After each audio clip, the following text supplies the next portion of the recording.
She thought she was living alone. She double-locked her doors every night, she checked her windows before bed, she did everything right, but for 6 months, someone was already inside. Watching her sleep, eating her food, using her shower, when she was gone. This is her story, and I promise you, by the time I'm done, you will never look at your own home the same way again. What I'm about to tell you is a true account that it was submitted to me by a woman I'll call Megan.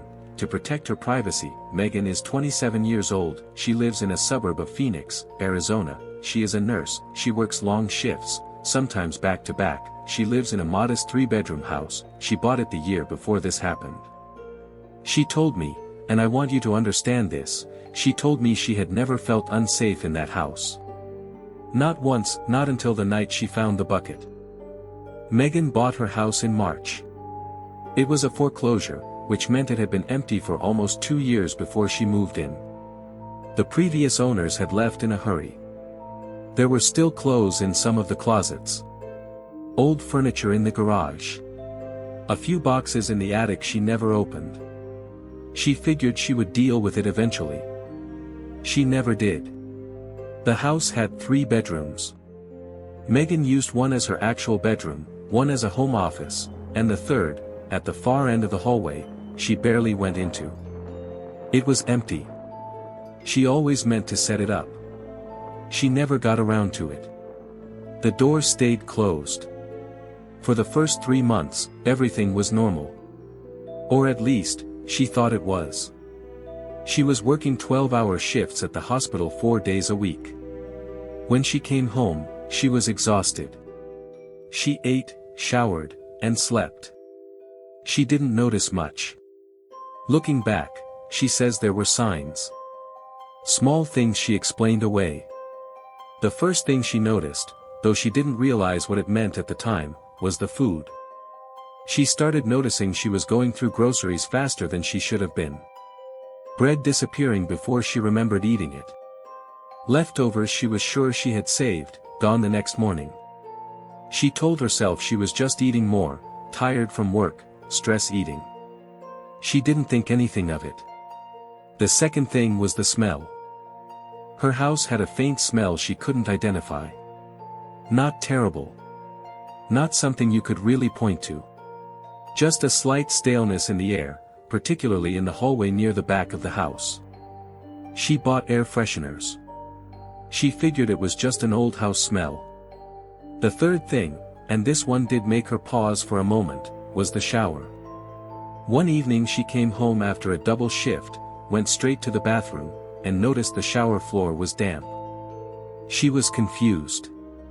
She hadn't showered since that morning. She stood there staring at the wet tile. Then she told herself the drain must have been slow, that water had pooled and not fully dried. She convinced herself of this. She took her shower and went to bed. Weeks passed. Nothing dramatic happened. Just small things. Her phone charger moved from where she had left it. A kitchen chair pulled slightly away from the table. The bathroom mirror, once or twice, with faint fog on it when she came home in the early evening. Each time, an explanation. The charger, maybe she moved it in her sleep. The chair, she was tired and forgetful. The mirror, old house, bad ventilation. Then came the night in November. It was a Tuesday. Megan had been on a 12-hour shift and came home just after 11 at night. She was exhausted. She went to the kitchen to get a glass of water. She opened the cabinet under the sink to throw something away. And she stopped. Under the sink, pushed all the way to the back, behind the cleaning supplies, was a plastic bucket. She did not own a plastic bucket. She crouched down and pulled it out. Inside was a water bottle. A granola bar wrapper. A small folding knife. And a hand towel, neatly folded, that she did not recognize. Megan says she stood in her kitchen for what felt like a very long time. Not moving. Not thinking. Just standing there with the bucket in her hands. Then a sound came from the back of the house. A soft, deliberate sound. Like someone turning over in their sleep. coming from the direction of the third bedroom. The one she never used. The one whose door was always closed. Megan told me she has never been so scared in her life.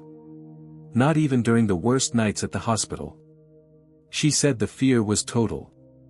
It was like every part of her body understood what was happening before her mind did. She did not run down the hallway. She did not open that door. She did not call out. She walked, quietly, steadily, back through the kitchen, picked up her keys from the counter, slipped out the front door, and drove away. She called 911 from her car, 3 blocks away, her hands shaking so badly she almost dropped the phone. She told the dispatcher there was someone in her house. The dispatcher asked how she knew.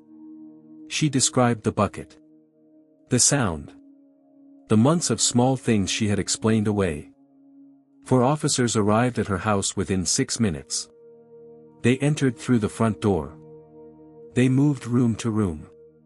When they reached the third bedroom at the end of the hallway, the door was slightly ajar. It had been closed when Megan left. The room was empty. But it was not as she had last seen it. There was a sleeping bag, rolled out in the corner, with a small pillow. There were 2 changes of clothing, neatly folded, against the wall. There was a phone charger plugged into the outlet near the floor. There was a small collection of food, crackers, peanut butter, canned soup, arranged carefully under the window. And there was a single photograph. A photograph of Megan.